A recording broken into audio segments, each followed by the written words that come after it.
라오디게아 교회의 사자에게 편지하라. 아멘이시요 충성되고 참된 증인이시요 하나님의 창조의 근본이신 이가 이르시되 내가 내 행위를 아노니 내가 차지도 아니하고 뜨겁지도 아니하도다. 내가 차든지 뜨겁든지 하기를 원하노라.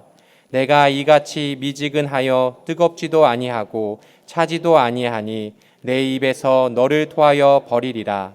내가 말하기를 나는 부자라 부요하여 부족한 것이 없다 하나 내 공고한 것과 가련한 것과 가난한 것과 눈먼 것과 벌거벗은 것을 알지 못하는도다.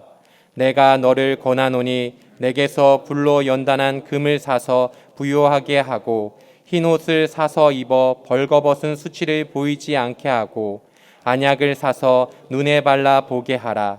물은 내가 사랑하는 자를 책망하여 징계하노니 그러므로 내가 열심을 내라 회개하라. 볼지어다 내가 문 밖에 서서 두드리노니 누구든지 내 음성을 듣고 문을 열면 내가 그에게로 들어가 그와 더불어 먹고 그는 나와 더불어 먹으리라. 아멘. 오늘 말씀의 제목을 한번 따라 하실까요? 문을 열라. 오늘날 이 세계에서 가장 부강한 나라가 어느 나라일까요? 단순히 국민 소득만 비교하는 것이 아니라 경제력, 또 외교력, 군사력을 종합해 볼 때 이 세계에서 가장 부강한 나라는 단연 미국일 것입니다. 근데 여러분, 그런 미국에서 약 1,100만 명이 경제적인 어려움으로 끼니를 굶고 있다고 합니다. 1,100만 명. 이 숫자는 60만 명의 홈리스, 노숙자들은 제외한 통계라고 합니다.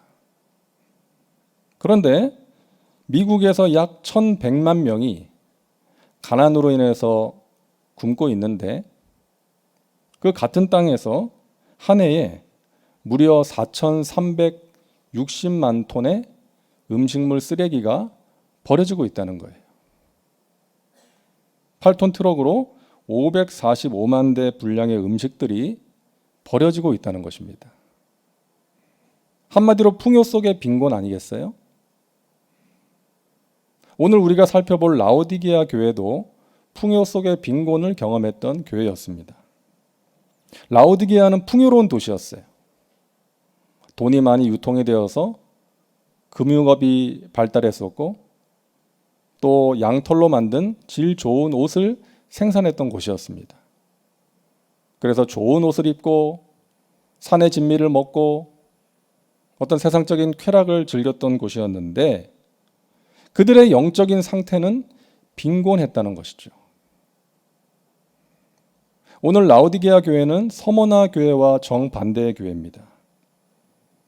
여러분 기억하시죠? 서머나 교회는 책망이 없이 주님께 칭찬만 들었던 교회 아닙니까? 서머나 교회를 주신 말씀이죠. 계시록 2장 9절입니다. 내가 내 환난과 궁핍을 알거니와 실상은 너가 부요한 자니라. 환난 속에서 궁핍하게 살고 있지만 실상은 너가 부자다. 믿음을 지킨 너가 영적인 부자, 영원한 부자다라고 주님께서 칭찬하셨습니다. 그런데 라오디게아 교회를 향해서는 이렇게 말씀하시죠. 너가 말하기를 나는 부자라 부요하여 부족한 것이 없다 하나 내 곤고한 것과 가련한 것과 가난한 것과 눈먼 것과 벌거벗은 것을 알지 못하는도다. 서머나 교회가 가난한 것 같으나 부요한 교회였다면 라오디게아 교회는 부요한 것 같으나 가난한 교회였습니다. 주님을 멀리하고 세상에서 만족을 구하며 살았기 때문이에요. 그런 교회, 그런 교인들을 향해서 주님께서 말씀하십니다. 15절과 16절 내가 내 행위를 아노니 내가 차지도 아니하고 뜨겁지도 아니하도다. 너가 차든지 뜨겁든지 하기를 원하노라. 너가 이같이 미지근하여 뜨겁지도 아니하고 차지도 아니하니 내 입에서 너를 토하여 버리리라. 미지근한 신앙을 책망하시는 것입니다. 차지도 아니하고 뜨겁지도 아니하고 하나님을 믿는 것 같기도 하고 믿지 않는 것 같기도 하고 하나님을 사랑하는 것 같기도 하고 세상을 사랑하는 것 같기도 하고 그러한 신앙을 주님께서 책망하시는 거예요. 우리 송파교회 모든 성도님들은 미지근한 신앙이 아닌 우리 주님께 칭찬받는 그러한 믿음의 소유자들 다 되시기를 주님의 이름으로 축원합니다. 그러기 위해서 우리에게 필요한 것이 있다는 거예요. 우리가 미지근한 신앙이 아닌 주님께 칭찬받는 그러한 믿음을 가지고 살아가기 위해서 필요한 것. 첫째는 우리 자신의 영적인 상태를 점검해야 한다는 것입니다. 당시 라오디게아는 부유한 도시이다 보니까 그 교인들도 나는 부족함이 없다라고 생각하고 살았던 거예요. 하지만 주님이 보시기에는 그렇지 않았던 것입니다. 영적으로 헐벗고 공고한 상태였던 거예요. 그런데 더 큰 문제는 그들이 이러한 그들 자신의 상태를 알지 못했다는 것입니다. 17절 말씀 다시 보세요. 내 공고한 것과 가련한 것과 가난한 것과 눈먼 것과 벌거벗은 것을 알지 못하는도다. 자신의 영적인 상태를 모르는 거예요. 그래서 주님께서 말씀하십니다. 18절에 안약을 사서 눈에 발라 보게 하라. 우리 주님은 안타까우신 거예요. 세상을 보는 눈은 밝은데 자신을 보는 눈, 하나님을 보는 영적인 눈은 어두운 거예요. 그래서 안약을 사서 눈에 발라 보게 하라. 당시 라오디게아의 특산품 가운데 이 안약이 유명했다고 합니다. 이 안약을 눈에 발라서 눈병을 치료하는 것처럼 너의 어두운 영적인 눈에 안약을 발라서 보게 하라. 주님께서 안타까운 마음으로 권면하시는 것입니다. 여러분, 어떤 사람들 보면 세상 돌아가는 것을 참 잘하는 그런 사람들이 있어요. 그리고 돈 버는 감각에 뛰어납니다. 처세에 능합니다. 하지만 영적인 눈이 어두운 거예요. 말씀과 기도의 삶을 살지 않습니다. 주님의 기쁨이 되는 삶에는 관심이 없습니다. 주님이 주시는 은혜를 사모하지 않으며 살아가는 거예요. 그러면서 나는 괜찮은 사람이야 라고 생각하는 거예요. 그런데 그것이 착각일 수 있다는 것입니다. 그나마 정확히 볼 수 있는 것은 옆에 있는 가까이에 있는 사람이죠. 배우자나 자녀, 또 직장 동료가 보기에 괜찮은 사람이 정말 괜찮은 사람이죠. 그래서 어떤 교회는 재직 임명할 때 이 가족 추천서, 직장 동료나 이웃 동의서를 받는 교회도 있더라고요. 여러분, 하지만 이보다 더 중요한 것은 하나님 보시기에 괜찮은 사람이 되어야 할 줄로 믿습니다. 내가 보기에 좋은 나, 남들이 보기에 좋은 나보다 더 중요한 것은 하나님 보시기에 좋은 내가 되어야 한다는 것이죠. 어떤 목사님의 이야기를 읽었습니다. 이 목사님이 이제 목회자의 길을 가기 전에 있었던 일인데요. 교회는 다니고 있었지만 술과 세상 쾌락에 빠져서 지냈다는 거예요. 하루는 술을 많이 마시고 이제 늦게 집에 들어오는데 자신을 기다리던 아내가 남편이 들어오는지도 모르고 엎드려서 잠을 자고 있더랍니다. 근데 옆에 보니까 노트가 한 권 있더래요. 살짝 빼내가지고 노트를 펼쳐서 읽는데 거기에 아내가 이런 글을 써놓은 거예요. 나는 오늘도 버스를 타고 수유리 너머로 갔다. 시골길을 하염없이 걸으면서 오늘도 어김없이 죽음을 생각했다. 약을 먹고 죽을까? 아니면 손목을 그어서 죽을까? 그러나 그것은 내가 취할 길이 아님을 다시 한번 확인하고 되돌아왔다. 나를 살리기 위해 십자가에서 돌아가신 주님께서 주님의 뜻을 위해 내게 주신 남편이므로 나는 사랑해야만 한다. 나는 할 수 없지만 주님께서 사랑하라 명령하심으로 나는 사랑해야만 한다. 이런 글이 써 있는 거예요. 여기저기에 눈물 자국도 묻어 있고, 그것을 보고 이분이 충격을 받았습니다. 그동안 자신은 괜찮은 사람이라고 자부하면서 살았거든요. 돈 잘 벌고 능력 있는 남자라고 자부하면서 살았는데 그렇지 않다는 것을 깨달은 거예요. 아내로 하여금 죽음을 생각하게 만든 그야말로 무능한 남편이었다. 비참한 인생을 살았구나. 그것을 그때 깨달았다는 것입니다. 조용히 자기 방에 들어가서 이제 의자에 앉아서 나는 이제 어떻게 살아야 되나. 한참을 앉아있는데 그렇게 눈물이 나더래요. 그동안 자신은 어떤 세상적인 성공을 추구하면서 살았는데 그 모든 것들이 의미가 없다는 것, 가치가 없게 느껴진 거예요. 어떻게 살아야 하나. 그렇게 눈물을 흘리고 있는데, 무거운 가슴을 부여잡고 눈물을 흘리고 있는데 누가 뒤에서 자기를 이렇게 안아주는 느낌이 들더랍니다. 아내가 들어왔나 싶어서 봤는데 아무도 없었대요. 그러면서 주님의 음성이 이분의 마음에 세미한 음성으로 들렸답니다. 사랑하는 아들아, 나는 지금까지 한 번도 너를 떠난 적이 없단다. 지금도 그럴 것이고 앞으로도 그럴 것이다. 나는 너를 사랑한다. 내가 그렇게 살았는데도 나를 사랑하시고 나를 기다려주신 그 주님의 사랑 앞에서 이분이 완전히 달라진 거예요. 그렇게 좋아했던 술도, 돈도, 여자도, 노름도 다 싫어지더라는 거예요. 자신의 삶의 의미를 깨닫고 하나님의 은혜 가운데 새로운 삶을 살게 되었고, 또 하나님의 부르심에 따라 목회자의 길을 가게 되었다는 그런 이야기를 읽어보았습니다. 여러분, 누가 이런 글을 썼더라고요. 20살에는 세상을 바꾸겠다고 돌을 들었고 데모하려고, 30살에는 아이들 바꾸겠다고 회초리를 들었고, 40살에는 마누라 바꾸겠다고 눈초리를 들었고, 쉰이 되고 나서야 바뀌어야 될 사람은 바로 나라는 것을 깨닫고 들었던 것을 다 내려놓았습니다. 좀 더 빨리 그 사실을 깨달았다면 아마 내 인생은 많이 달라졌을 것입니다. 여러분, 바뀌어야 될 것은 세상이 아니라 나라는 것, 그 누구가 아니라, 배우자나 자녀가 아니라 나라는 것을 깨닫는 것이 은혜라는 것입니다.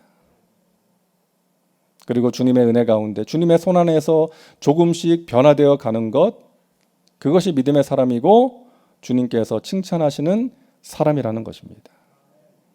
저와 여러분이 그런 삶을 살아가시기를 간절히 바랍니다. 날마다 깨어서 여러분 자신의 모습을 살피시기를 바랍니다. 그러함으로 어제보다는 오늘이, 오늘보다는 내일이 더 좋은 저와 여러분 모두가 되시고 우리 교회가 될 수 있기를 간절히 바랍니다. 둘째로, 미지근한 신앙이 되지 않기 위해서 우리에게 필요한 것은 열심을 회복해야 한다는 것입니다. 오늘 19절 말씀이죠. 물은 내가 사랑하는 자를 책망하여 징계하노니 그러므로 내가 열심을 내라, 회개하라. 우리가 지난주에 함께 살펴본 빌라델비아 교회는 서머나 교회와 함께 책망이 없이 칭찬만 들은 교회였습니다. 근데 빌라델비아 교회가 칭찬을 들은 이유는 그들에게 열심이 있었기 때문이에요. 열심히 복음을 전하고 사랑을 실천했기 때문입니다. 이 라오디게아 교회도요, 처음에는 열심이 있었어요. 골로새서를 보면은 이 라오디게아 교회는 처음에는 이 적은 인원으로 시작했어요. 근데 모이기에 힘쓰고 열심히 복음을 전해서 제법 규모가 있는 교회로 성장했습니다. 그런데 시간이 지나면서 가진 것이 많아지면서 처음 가졌던 열심을 잃어버린 거예요. 오늘날도 그런 사람들이 있지 않습니까? 처음에는 열심히 주님을 섬겼어요. 몸이 아프고 사업이 힘들고 이런저런 어려운 문제가 있을 때는 간절히 주님을 찾고 열심히 주님을 섬기고 은혜를 사모했는데 언제부터인가 살만해지면서 그 열심이 식어지는 것입니다. 내가 가지고 있는 것들을 주신 주님을 사랑해야 되는데 내가 가지고 있는 것들을 사랑하는 거예요. 이만하면 되었다, 살만하다, 부족함이 없다. 그때가 여러분 위기라는 것입니다. 제가 오늘 말씀을 준비하다가 제가 처음 교역자로 사역할 때를 잠깐 생각해 보았습니다. 제 첫 사역지가 이 대학선교회였거든요. 여의도 대학선교회에서 사역을 시작했는데 제가 담당했던 지역이 그 수원 경기 지역이었습니다. 그 수원 경기 지역에 있는 캠퍼스를 담당했는데 제 인생 첫 차가 엑셀이었습니다. 엑셀. 그 어떤 분이 타던 10만 킬로가 넘은 그 차를 이제 40만 원 주고 샀어요. 근데 그 차를 몰고 수원으로, 안양으로, 용인으로, 군포로 이렇게 다니는 거예요. 대학생들은 수업이 끝나고 오후 늦게 이제 모임을 하거든요. 모여서 예배를 드리고 또 학교 근처 분식집에 가서 저녁을 먹고 또 아이들하고 이런저런 이야기를 하고 또 같이 기도하고 그렇게 집으로 돌아오면 밤 10시, 11시 막 그렇게 되는 거예요. 근데 그 당시에는 그렇게 힘들게 사역을 했지만 그게 좋았어요. 좀 좋았던 것 같아요. 내가 주님을 위해서 그렇게 한다는 마음에 참 좋았던 것 같습니다. 한 번은 제가 담당하고 있는 교구의 어떤 자매가 아버지의 구원을 위해서 정말 간절하게 기도를 하더라고요. 저한테도 기도를 부탁하더라고요. 그래서 그 다음날 월요일 쉬는 날인데 제가 기도원에 올라가서 하루 금식하면서 그 아버지의 구원을 위해서 기도했던 기억이 있습니다. 참 그때를 생각하니까요. 지금 그 순수함과 열정을 많이 잃어버렸구나. 하나님께 정말 부끄럽고 죄송하더라고요. 오늘 라오디게아 교회에게 주신 열심을 내라는 이 말씀이 나에게 주시는 말씀으로 들려지는 것입니다. 사랑하는 여러분, 열심을 회복해야 됩니다. 우리가 처음 가졌던 사랑과 열심을 회복해야 돼요. 왜 열심이 식어집니까? 바빠서? 상황이 안 좋아서? 몸이 힘들어서 열심이 식어지는 게 아닙니다. 사랑이 식어져서 열심이 식어지는 거예요. 처음 사랑을 잃어버리면 열심이 식어지는 것입니다. 하나님을 향한 사랑을 회복해야 되고요. 또 한 가지 그 열심을 회복하기 위해서는 우리에게 필요한 것이 있습니다. 이런 말이 있어요. 천재는 노력하는 사람을 이길 수 없고 노력하는 사람은 즐기는 사람을 이길 수 없다. 천재라 할지라도 노력하지 않으면 노력하는 사람을 이길 수 없고 노력하는 사람은 즐기는 사람을 이길 수가 없다는 거예요. 여러분, 우리가 열심을 내기 위해서는 즐길 수 있어야 됩니다. 좋아서 하는 일이 되어야 한다는 거예요. 억지로 하는 일이 되어서는 안 된다는 것입니다. 공부 잘하는 사람들이 하는 말 있잖아요. 공부가 제일 쉬웠어요. 공부가 재밌어요. 좀 재수없긴 하지만 맞는 말이에요. 맞는 말이에요. 여러분, 성공적인 삶을 살아가는 사람들 보면 자기가 하는 일을 좋아하는 사람들이에요. 자기가 하는 일 가운데서 기쁨과 보람을 발견하고 최선을 다해서 달려가는 사람이에요. 사람들이 많이 찾는 맛집을 보세요. 그 새벽같이 일어나서 그 육수, 그 소스 만드는데 온갖 재료가 다 들어가고 얼마나 손이 많이 가는지. 그렇게 힘들어도 그 일을 즐겁게 하는 거예요. 손님들이 내가 만든 음식을 맛있게 먹는 것을 보면 그렇게 즐겁다는 것이죠. 그렇게 최선을 다해서 하니까 많은 사람들이 찾는 맛집이 되는 것입니다.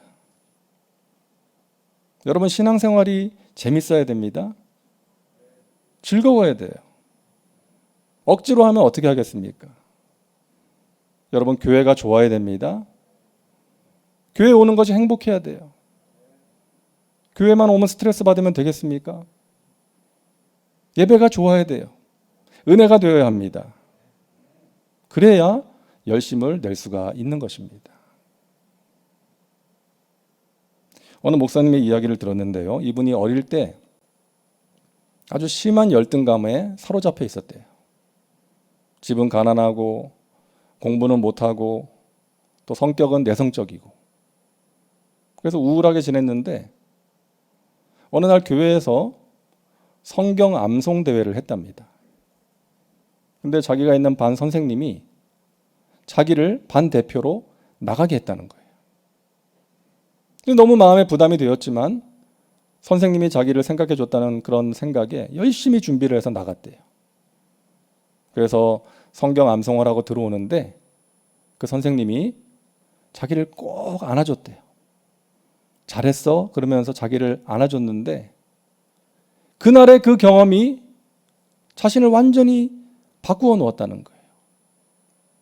열등감이 사라지고 자존감이 생기고 교회에 오는 게 너무나도 즐겁고 기다려졌다는 것입니다.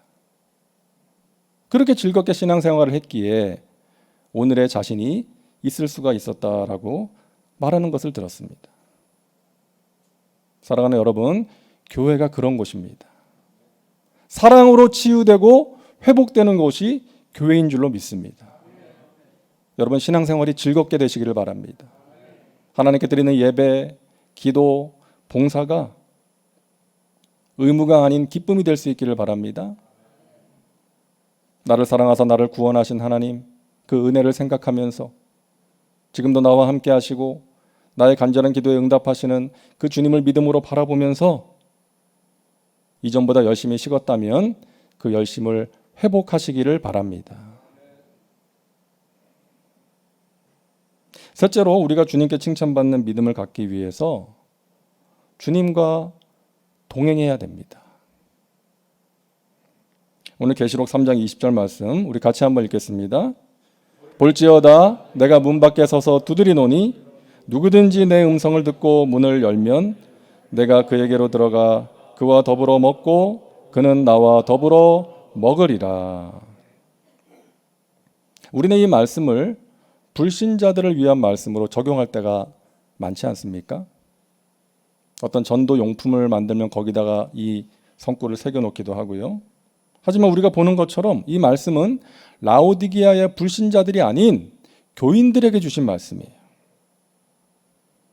교회를 다니고는 있지만 예수님과 동행하지 않고 예수님과 상관없이 살아가는 사람들에게 주신 말씀입니다. 예수님을 마음 문 밖에 세워두지 말라는 거예요. 마음 문을 열고 모셔드리라는 것입니다. 예수님과 함께하면서 내 마음을 나누고 그분의 도움을 구하고 또 여쭤보고 주님의 뜻을 구하면서 살아가라는 거예요. 존 오트버그라는 목사님이 내 영혼은 무엇을 갈망하는가라는 책에서 이렇게 말을 합니다.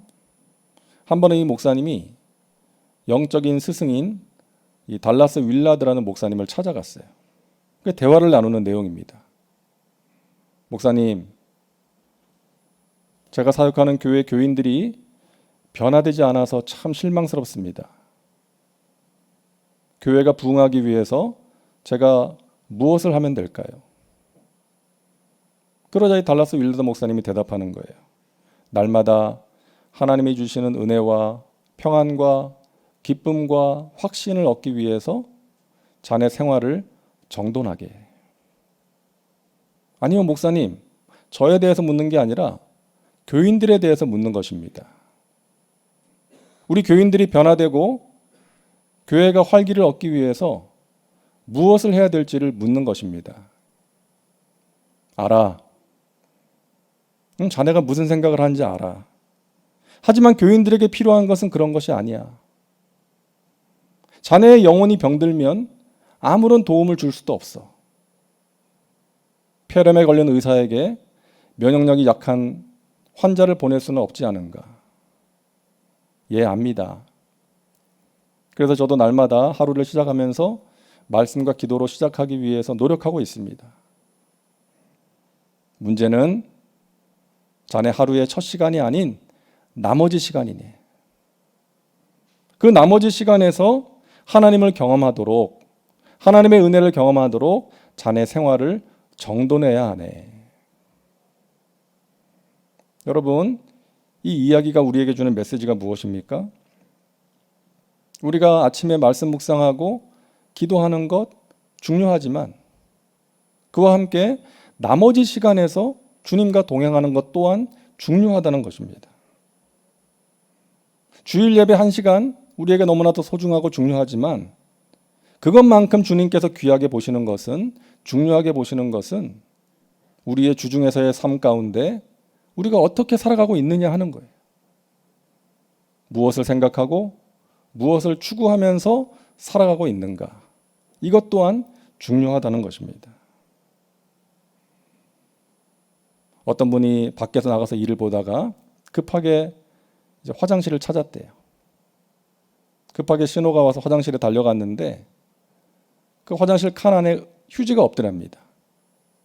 너무나 당황했지만 다행히 그 세면대 옆에 손을 닦는 종이가 있더래요. 그래서 그걸 뽑아다가 들어가서 이제 볼일을 보았는데 그때 이런 생각을 했답니다. 내가 그동안 하나님을 이 휴지처럼 대했구나. 내가 급할 때만 찾았구나. 이런 생각이 들었다는 거예요. 사랑하는 여러분, 여러분에게 주님은 어떤 분이십니까? 급할 때만 찾는 분이십니까? 아니면 친구처럼 날마다 동행하고 싶은 그런 분이십니까? 여러분, 주님은 우리를 사랑하셔서 우리와 동행하기를 원하십니다. 우리가 주님을 사랑한다면 그 주님을 마음 문 밖에 세워두지 마시고 여러분 마음에 모셔드리고 주님과 동행하며 살아가시기를 바랍니다. 주일 예배 때만 생각나는 주님이 아니라 우리의 삶의 현장에서, 삶의 자리에서 주님의 뜻을 구하고 주님의 말씀을 기억하면서 주님과 동행하며 살아갈 때에 주님께서 우리의 삶 가운데 귀한 은혜의 역사, 신령한 복을 베풀어 주실 것입니다. 우리를 바른 길로 인도해 주시고 영원한 천국으로 인도해 주실 것입니다. 코로나19로 인해서 우리가 역사상 초유의 사태를 경험하고 있는데요. 여러분, 이런 때에 여러분의 신앙이 미지근해지지 않도록 여러분 자신을 잘 살피시고 열심히 식어졌다면 그 열심을 회복하시고 우리 주님과 날마다 동행하며 주님의 은혜로 말미암아 하루하루 승리의 삶을 살아가는 저와 여러분 되시기를 주님의 이름으로 축원합니다. 오늘 말씀 여러분 기억하시고 주님의 그 도우심을 구하며 더욱더 주님을 바라보시고 주님과 동행하심으로 주님의 은혜 가운데 날마다 거하시기를 주님의 이름으로 축원합니다. 기도합니다. 하나님 감사합니다. 오늘도 저희들 주님 앞에 불러주시고 주님을 예배하게 하시고 주님의 말씀을 깨닫게 하시니 감사합니다. 우리가 절대로 미지근한 신앙을 갖지 않게 하시고 하나님께 칭찬받을 수 있는 그러한 믿음을 가지고 살아가게 하여 주시옵소서. 우리 자신의 영적인 상태를 날마다 살필 수 있게 도와주시고 열심을 회복하게 하시고 주님을 마음 문 밖에 세워두지 않고 모셔드리고 교제하며 동행하는 저희들의 삶이 되게 하셔서 주님이 주시는 신령한 복과 은혜를 누리고 승리의 삶을 살아가게 하여 주시옵소서. 예수님의 이름으로 기도하옵나이다. 아멘.